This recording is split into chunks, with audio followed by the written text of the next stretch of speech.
guys, it's Kat. So today I'm filming my study tips for you guys. Before I begin with this video, I just want to apologize because I haven't filmed in quite a while, and that's basically because of school and the workload, and I have so much to do and so much things that I've had to do that I just didn't have enough time to dedicate my full attention to a YouTube video.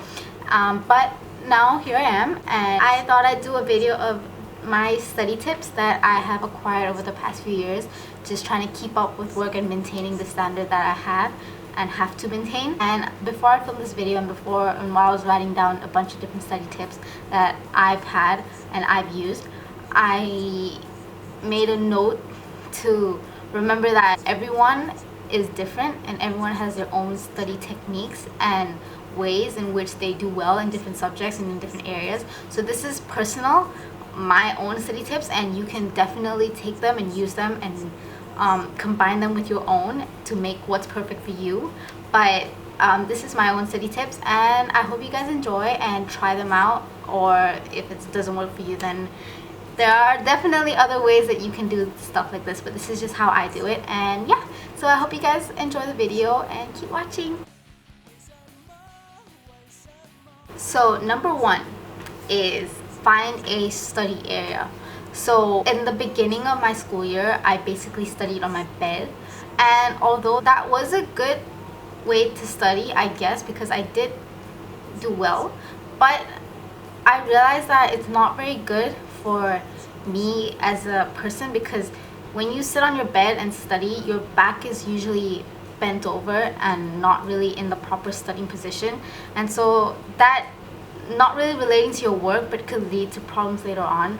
But ever since I stopped studying on my bed, I've started studying on my desk, and it has improved quite a bit because I've realized now that I'm more focused and more dedicated to what I'm doing. So I sit at my desk, I put everything there, and I just do the work. And I think that is really important in finding a study area, a corner in your house, outside the library, any place that you can just be by yourself and focus solely on what you're doing. Because when you're sitting in like the TV room with your family and TV's blasting and your brother's doing this and your mom's doing this, you're not 100% focused on your own work. There are so many other things going through your head and through your ears because of the noise and etc. So I think that's definitely number one, is to find a study area and a place where you can just focus. Number two is to always have some sort of snack and always be prepared during your study time. So what I like to do is I always have a cup of coffee with me, especially if I'm studying late at night. Coffee just helps me study and helps me stay awake, especially at the late hours when you need to stay awake. So I always have a cup of coffee with me, and I always have some sort of tidbit to eat. Like it could be just chips, like nachos or something, or it could be, if you're eating healthy, which I should and which we all should, but you know, if you're eating healthy, you could just find like, you know, carrot sticks and cucumber sticks and eat them. They're really healthy and they fill you up. So always have some sort of snack prepared, because the one thing that gets me so annoyed sometimes is like I'm studying and I'm doing really well and like I've got this momentum going, and then I get really hungry, and then once I get really hungry, I'm either too lazy to go downstairs and eat food, or just too lazy to just get up. So it makes me lose the momentum and just like feel really lazy. And you don't want that to happen, because once you start feeling lazy, then it just drags you away from your goal, you know. So what I do is I always keep them with me, the coffee and a snack or something. So if at all at night or during the day when I get hungry and I'm trying to just keep going, it helps me so much, just taking and eating a little bit as you go on, and it keeps my stomach full, you know, so you get to study a bit more and have more energy. Number three is to have a study playlist. Now this works in different ways for me. So whenever I'm studying something that requires a lot of reading and a lot of writing, so like subjects like biology or English or Spanish, any of those like literary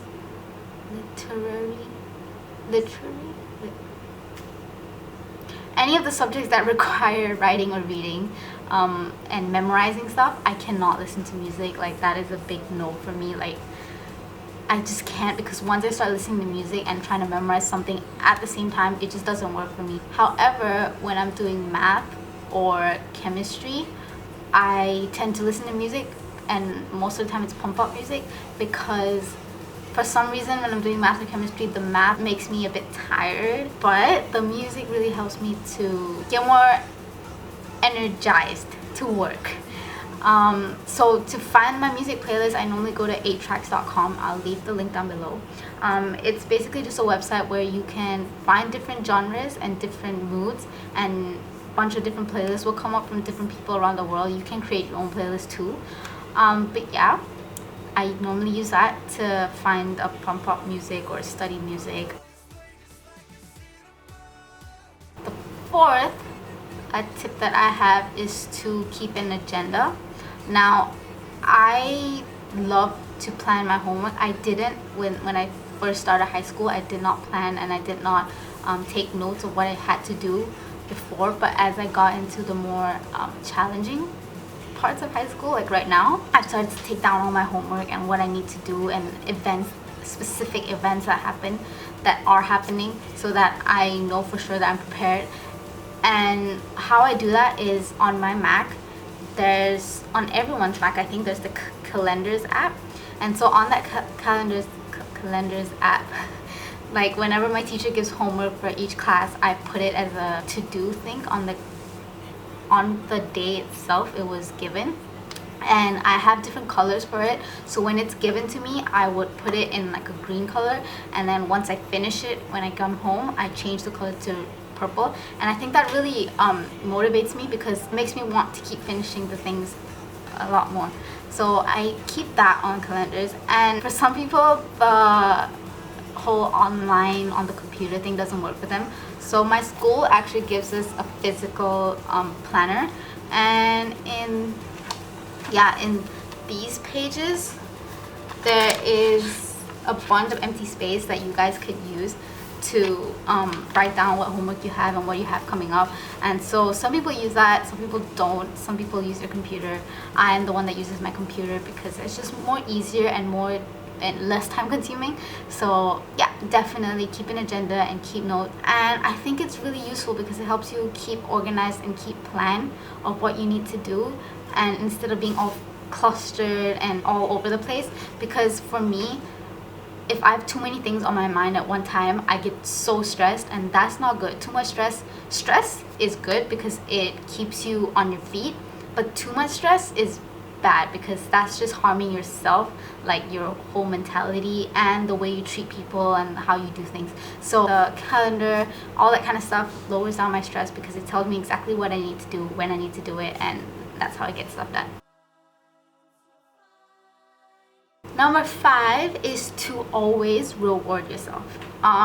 This may be for anything. It's not just for studying, but just basically giving yourself a pat on your back after you complete something is always a good thing.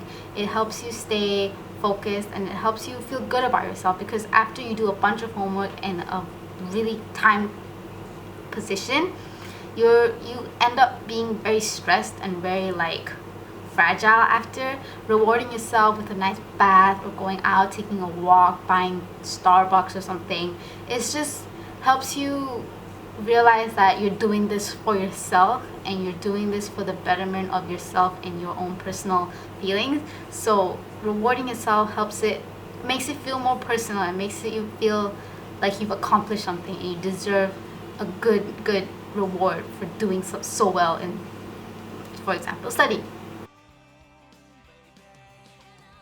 Now, rewarding yourself is different from my number 6 point, which is taking breaks. Rewarding yourself is more like after you're done and you just feel so good at how well you've done. But taking breaks is more like not after you're done, but just so say you're studying bio for half an hour and you just got so much in and you need a break. Everyone needs breaks. It's inhumanely possible for someone to go all out for 5 hours without taking a break.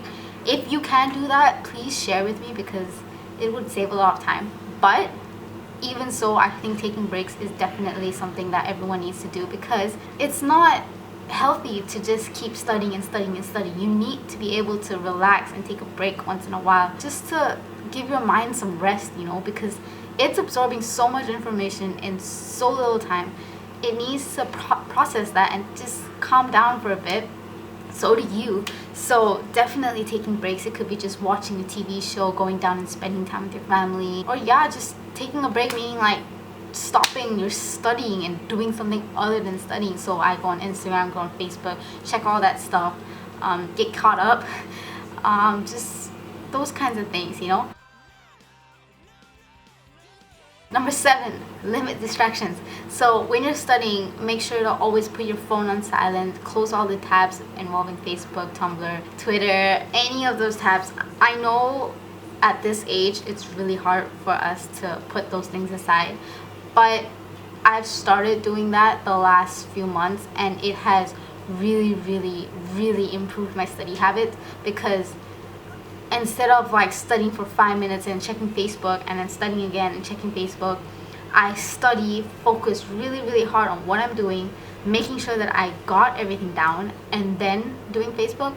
That is more, personally, after the last few months, more valuable to me, because I retain more information and do better, compared to if I'm just like half studying, half Facebook, not really putting my full effort on to the important priority that I have. So always limit your distractions, because as they are distractions, they do not help with studying.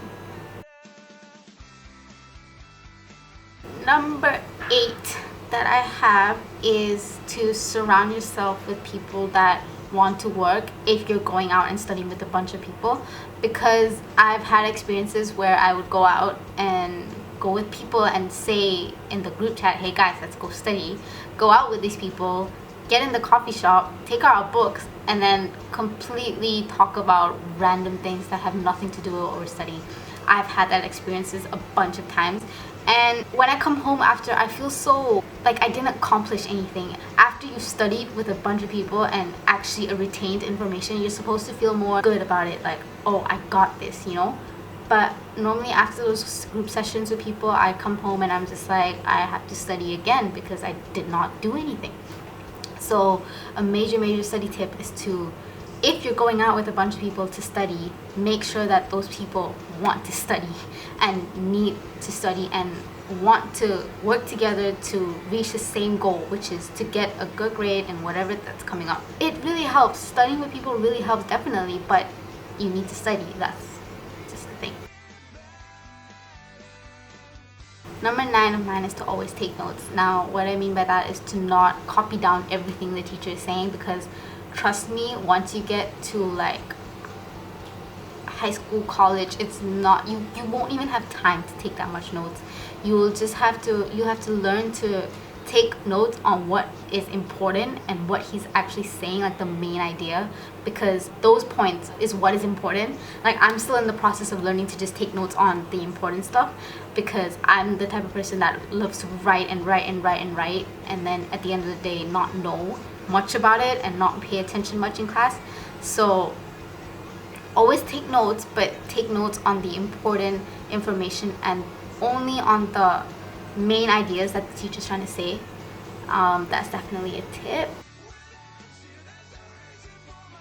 For my last tip, number 10, is to definitely pay attention in class. And I know this is a classic, and your teachers tell you this, and your parents tell you this, and everyone tells you this, but it's to pay attention in class, because the teachers, what they're trying to tell you is something that cannot be found in the textbooks, generally cannot be found in the textbooks, and are basically explanations of ideas that are very valuable that the textbook generally does not give, right? Because I mean, if the teacher said exactly what was in the textbook, there was no point in having a teacher. So I think that always pay attention in class and always give your 100% attention, and if you understand, and always ask questions if you don't.